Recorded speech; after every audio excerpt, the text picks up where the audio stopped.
Vicky Prasetyo baru dituntut tuntutan 8 bulan penjara terkait kasus pencemaran nama baik terhadap Angel Lelga, mantan istrinya. Usai sidang, Kalina Oktarani tak kuasa menahan air matanya dan langsung menangis di pelukan Vicky.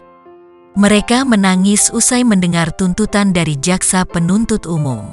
Tak hanya ibunya, bahkan anak-anak Vicky yang masih di bawah umur pun ikut memeluk ayahnya sambil menangis. Kalina merasa Vicky tak bersalah dan tak seharusnya mendapat tuntutan penjara atas kasus tersebut. Meski baru berupa tuntutan, Ibunda Vicky juga merasa bahwa tuntutan 8 bulan penjara seperti kiamat baginya. Ini kiamat buat hidup Mama.